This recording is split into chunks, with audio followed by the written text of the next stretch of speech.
بسم اللہ الرحمن الرحیم الحمدللہ نحمده ونصلی علی رسولہ الکریم اما بعد رب اشرح لی صدری ویسر لی امری واحلل عقدۃ من لسانی یفقہوا قولی۔ ہم تاریخ اسلام کے اور سیرت النبی صلی اللہ علیہ وسلم کے اسباق پڑھ رہے ہیں اور ہمارا آج کا سبق ہے غزوہ احزاب یا غزوہ خندق، چوتھا حصہ۔ اس سے پہلے 3 حصے ہم مکمل کر چکے، اس جو آخری سبق تھا ہمارا تیسرا، اس کی ہم گزشتہ سبق کی دہرائی اور خلاصے کے عنوان کے تحت ہم پڑھیں گے پچھلے سبق کے اندر ہم نے کیا پڑھا۔ تو پچھلے سبق کا ہمارا عنوان تھا غزوہ احزاب یا غزوہ خندق حصہ سوم۔ اس کے اندر ہم نے پڑھا کہ جب کفار قریش اور ان کے ساتھ جتنے بھی اتحادی تھے وہ سارے کے سارے مل کر مدینہ کی سرحد پر پہنچے اور انہوں نے وہاں مسلمانوں کی خندق کو دیکھا تو وہ اس پر بہت زیادہ حیران ہوئے کہ یہ تو ایک زبردست جنگی تدبیر ہے، اور ان کی حیرت کی وجہ یہ تھی کہ کفار اور جزیرہ عرب کے جو لوگ تھے وہ اس تدبیر سے واقف نہیں تھے، یہ ایرانیوں کی جنگی منصوبہ بندی تھی جو مسلمانوں نے ان کی ٹیکنیک لی تھی۔ پھر کفار واپس جانے کے بجائے مدینہ منورہ کا محاصرہ کر لیتے ہیں اور مسلمان اس محاصرے کے سلسلے میں مسلسل دفاع کرنے لگ جاتے ہیں۔ دفاع کرتے ہوئے مسلمانوں کو بہت زیادہ مشکلات بھی پیش آتی ہیں، جس میں ایک دشمن کا فطری خوف، دوسرا کڑاکے کی سردی، تیسرا اپنے پاس غذائی اجناس اور ساز و سامان کی قلت، اور علاوہ ازیں اپنی سپاہ کی اور افراد کی قلت مشکلات مسلمانوں کو پیش آئیں۔ ان سب کے ساتھ ساتھ داخلی طور پر مسلمانوں کو اندیشہ تھا کہ کہیں یہود بنو قریظہ اور منافقین ہمارے بیوی بچوں کو کوئی نقصان نہ پہنچانے لگیں، اور پھر اسی کے ساتھ ساتھ منافقین نے اس وقت مختلف قسم کی سازشیں کی، زبانی کلامی بھی اور عملی طور پر بھی انہوں نے اس طرح کے اقدام کیے۔ تو اس طریقے سے غزوہ احزاب حصہ سوم ہم نے یہاں تک پڑھ لیا تھا۔ اب ہم اپنا آج کا سبق شروع کرتے ہیں جس کا عنوان ہے غزوہ احزاب یا غزوہ خندق حصہ چہارم، چوتھا حصہ۔ پچھلے سبق کے اندر ہم یہ پڑھ چکے کہ کفار واپس اپنے اپنے علاقوں میں جانے کے بجائے مدینہ کی سرحد پر ہی رک گئے تھے اور کسی طریقے سے کوشش میں تھے کہ مسلمانوں کو نقصان پہنچائیں اور مدینہ پر حملہ بولیں۔ اس سلسلے میں وہ مسلسل پتھر بھی پھینک رہے تھے، سنگ باری کر رہے تھے اور مسلمانوں پر تیر بھی برسا رہے تھے، اور اسی کے ساتھ ساتھ خندق کا جائزہ بھی لے رہے تھے کہ کس طور پر ہم اس خندق کو عبور کریں۔ قدرتی بات یہ ہوئی کہ ایک جگہ پر خندق کی چوڑائی کچھ کم رہ گئی، جس کی وجہ سے انہیں ایک راہ نظر آئی اور یہ اپنے گھوڑوں کو بہت پیچھے لے گئے اور وہاں سے سرپٹ دوڑاتے ہوئے ان کو لے کر آئے تاکہ اس کو جمپ دے کر چھلانگ لگا کر گھوڑے خندق عبور کر جائیں، اور عملی طور پر ہوا بھی ایسے ہی کہ چند لوگ خندق عبور کر کے مسلمانوں کی سمت میں آ گئے، جن کے اگر ہم یہاں پر نام تذکرہ کریں تو ایک اکرمہ بن ابو جہل تھے، ایک زرار ابن خطاب تھے جو خندق پار کر کے مسلمانوں کی طرف آ گئے تھے، ایک حبیرہ بن ابو وہب تھے، ایک نوفل بن عبداللہ تھا، ایک عمر بن عبد ود تھا۔ یہ وہ لوگ تھے اور ان کے علاوہ 1-2 اور آدمی بھی تھے جو خندق پار کر کے مسلمانوں کی طرف آ گئے تھے، اور عرب کا جو انداز ابتدائی جنگ کا ہوا کرتا تھا اس طور پر انہوں نے جنگ کرنا شروع کر دی، حلم مبارز، اور اس طریقے سے انہوں نے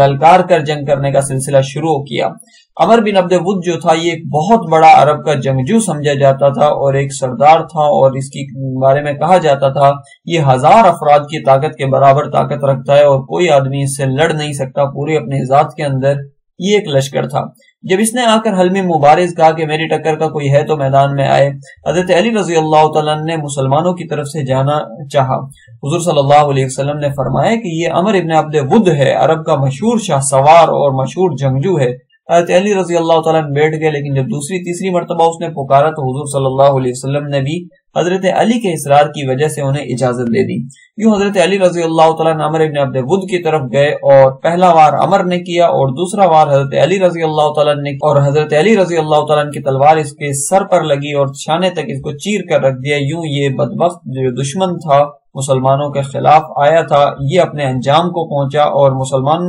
فاتح رہے اس جنگ کے اندر یا اس لڑائی کے اندر۔ دوسرا جو دشمن تھا وہ نوفل بن عبداللہ تھا، ایک روایت کے مطابق حضرت زبیر بن عوام رضی اللہ تعالیٰ نے اس کو قتل کیا، یا دوسری روایت کے مطابق حضرت علی رضی اللہ تعالیٰ نے اس کو خندق میں گھس کر مارا تھا اور یہ بھاگتے ہوئے وہاں سے مر گیا تھا۔ اور اسی طریقے سے باقی لوگ جو تھے انہوں نے راہ فرار اختیار کی، وہ واپس بھاگنے میں ہی انہوں نے عافیت جانی کہ ہم کسی طریقے سے بچ کر نکلیں، کہیں ایسا نہ ہو کہ ہم سب کو مسلمان ختم کر دے۔ اس روز کفار کی طرف سے شدید تیر اندازی اور سنگباری ہو رہی تھی، ایسا لگ رہا تھا کہ کفار کوئی فیصلہ کن جنگ کرنے کے لیے تل چکے ہیں اور وہ بہت زیادہ تیر اندازی کر رہے تھے، سنگباری کر رہے تھے، پتھر مار رہے تھے۔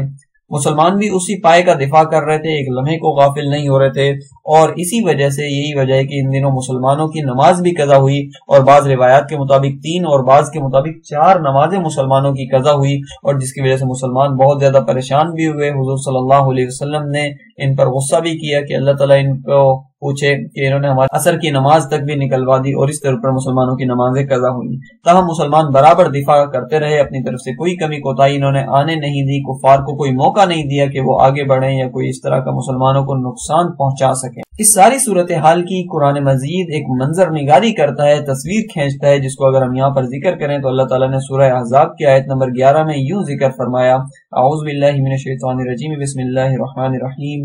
ہنالک ابتلی المؤمنون وزلزلوا زلزالا شدیدا۔ یہ وہ موقع تھا جب مسلمانوں کی خوب آزمائش ہو گئی اور وہ ایک جھٹکے کے ذریعے سے ہلا کر رکھ دیے گئے، کیونکہ صورتحال ہی اس طرح کی بن چکی تھی۔ پھر مسلمانوں کو اپنے مدینہ کے اندر اہل و عیال کا، گھر بار کا بڑا خیال تھا، اور یہود بنو قریظہ جو مدینہ کے اندر ہی موجود تھے ان سے ہزارہا خدشات تھے، اور یہ خدشات پھر حقیقی طور پر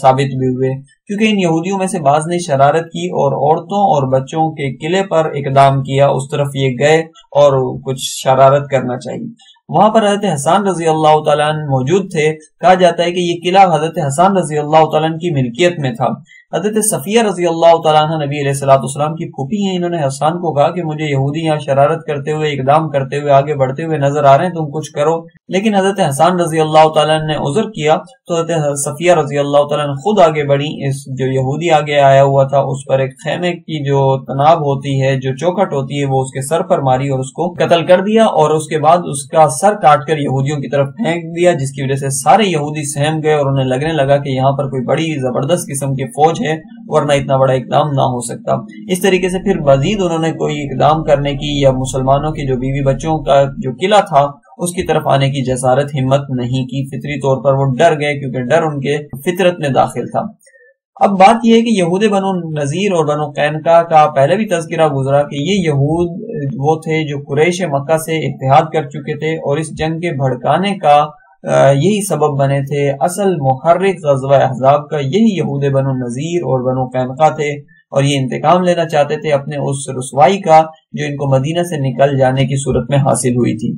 اب مدینہ کی یہودیوں کو ساتھ ملانے کی سازشیں انہوں نے رچانا شروع کر دی کہ ہم تو ہیں، ہمارے ساتھ جو تیسرا قبیلہ مسلمانوں کے ساتھ رہ رہا تھا کسی زمانے میں، یعنی بنو قریظہ، وہ بھی اگر ہمارے ساتھ مل جائے تو ہمارے لیے بہت اچھا ہوگا۔ در حقیقت وہ یہ چاہ رہے تھے کہ جیسے ہم باہر سے حملہ کر رہے ہیں، بنو قریظہ والے اندر سے حملہ کریں تو مسلمان دو چکی کے پاتوں کے درمیان گویا پس جائیں گے، اور مسلمان کے اندر دفاع کرنے کی صلاحیت بالکل نہیں رہے گی، اور صفحہ ہستی سے مسلمانوں کا نام مٹ جائے گا۔ اس طور پر انہوں نے بہت ضروری سمجھا کہ اس جنگ کو اگر ہم نے جیتنا ہے تو اب ہمیں یہود بنو قریظہ سے اتحاد کرنا ہوگا، اور انہیں اس بات پر اکسانا اور ابھارنا ہوگا کہ پیچھے سے مسلمانوں پر حملہ کریں اور ان کا بالکل صفایا کر ڈالیں۔ اس سلسلے میں انہوں نے بڑی گہری قسم کی سازش رچی، اور ان کا جو سردار تھا حیی بن اخطب، یہ بنو نذیر کا ایک بڑا سردار سمجھا جاتا تھا۔ اس نے سفر کیا، بنو قریظہ کے دیار میں پہنچا، اور وہاں جا کر بنو قریظہ کا جو سردار تھا کعب بن اسد، اس سے ملاقات کی۔ کعب بن اسد نے اس کو دیکھتے ہی کہا تھا کہ تم منحوس قسم کے آدمی ہو، کسی شر کی وجہ سے ہی میرے پاس آئے ہو کہ میں تم سے ملنا بھی نہیں چاہتا۔ لیکن جب حیی بن اخطب بنو نذیر والے نے بہت زیادہ اصرار کیا تو کعب بن اسد قرظی اس سے ملنے کے لیے تیار ہو گیا، اور تیار کیا ہو گیا، بس بنو قریظہ کو مسلسل بغاوت پر ابھارتا رہا، اکساتا رہا، اور کہا کہ یہ آخری کیل ہے جو اگر ہم گاڑ دیں گے تو یہ مسلمانوں کا صفایا ہو جائے گا، اس کے اندر ہمت نہیں ہے کہ اب ہمارا دفاع کر سکیں، اپنا دفاع کر سکیں اور ہم سے لڑائی کر سکیں۔ ابتدائی شکنج کی اس نے بہت زیادہ، کعب بن اسد نے تعویلات کی، بچنے کی کوشش کی، لیکن بالآخر یہی ہوا کہ کعب بن اسد قرظی اور سارے کے سارے بنو قریظہ تیار ہو گئے اور مسلمانوں کے خلاف اقدام کیا، بغاوت یعنی مدینہ منورہ کے اندر سے کرنا انہوں نے شروع کر دی۔ اب یقیناً یہ ایک مشکل ترین صورتحال تھی۔ حضور صلی اللہ علیہ وسلم نے پہلے سے بندے متعین کیے ہوئے تھے، ان کو حضور صلی اللہ علیہ وسلم کو بنو قریظہ کی بغاوت کی اطلاع مل چکی۔ پھر مزید احوال کی تحقیق کرنے کے لیے حضور صلی اللہ علیہ وسلم نے اپنے بندے روانہ فرمائے۔ اس موقع پر دو شخصیات کا ذکر آتا ہے کہ حضور صلی اللہ علیہ وسلم نے یہ جو دو انتہائی زیرک اور معاملہ فہم قسم کے لوگ تھے ان کی تشکیل کی، جن میں سے پہلے کا نام سعد بن معاذ رضی اللہ تعالیٰ نے اور دوسرے سعد بن عبادہ رضی اللہ تعالیٰ عنہ۔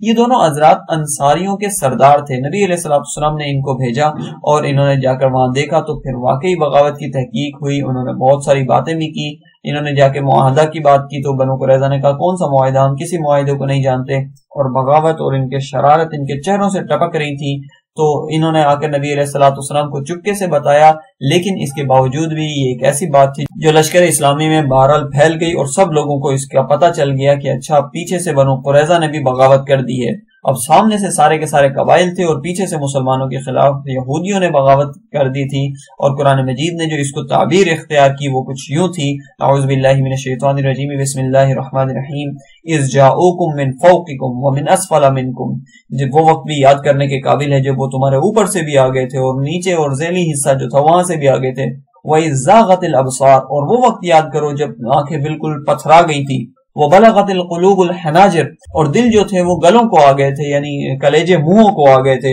وَتَظُنُّونَ بِاللَّهِ الظُّنُونَ، اور تم اللہ تعالیٰ کے ساتھ طرح طرح کے گمان کرنے لگے تھے، کیونکہ صورتحال اتنی زیادہ مشکل ترین بن گئی تھی کہ چاروں طرف سے مسلمان مشکلات در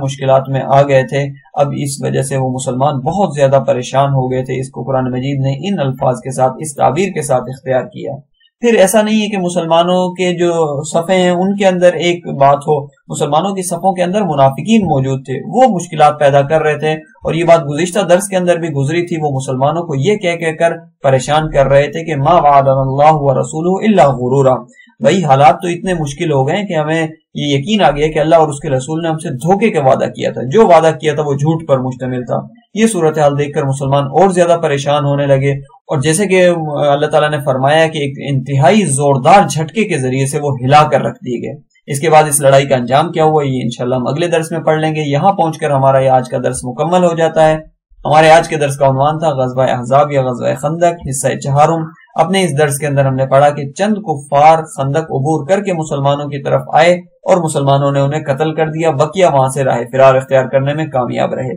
پھر ہم نے یہ پڑھا کہ کفار انتہائی شدید حملہ مسلمانوں پر کرتے ہیں اور مسلمان اتنے ہی مضبوطی سے دفاع کرتے ہیں. اگرچہ اس دفاع میں مسلمانوں کا ایک نقصان یہ بھی ہوتا ہے کہ مسلمانوں کی 3 یا 4 نمازیں قضا ہو جاتی ہیں جن کو مسلمان بعد میں ادا کرتے ہیں. پھر اپنے اس درس کے اندر ہم نے یہودیوں کی شرارتیں اور ان کی سازشوں کے بارے میں پڑھا جس کی وجہ سے مشکلات در مشکلات مسلمانوں کی آ گئی تھی. ایک تو بیرونی یہودی تھے، بنو نذیر والے، بنو قینقاع والے، اور انہوں نے بنو قریظہ والوں کو ابھارا اور انہوں نے داخلی طور پر مسلمانوں سے بغاوت کر کے مسلمانوں کو بہت زیادہ پریشان کر دیا. اس وقت میں جب مسلمان ایک دشمن سے پہلے سے نبرد آزما تھے، لڑ رہے تھے، پیچھے سے دوسرے دشمن نے گویا عملی طور پر ان کو ڈسٹرب کر کے حملہ ہی کر دیا، بلکہ حملے سے بھی بڑھ کر ایک اقدام ہو گیا جس کی وجہ سے مسلمان بہت زیادہ پریشان ہو گئے اور مسلمانوں کی مشکلات میں بہت زیادہ اضافہ ہو گیا. تو یہاں جا کر الحمدللہ ہمارا درس اور درس کا خلاصہ پائے تکمیل کو پہنچا. اگلے درس تک کے لیے اجازت دیجیے. جزاکم اللہ خیرا. سبحانک اللہم و بحمدک ونشہد ان لا الہ الا اللہ وحدہ لا شریک لہ واشہد ان محمدا عبدہ ورسولہ. السلام علیکم ورحمۃ اللہ وبرکاتہ.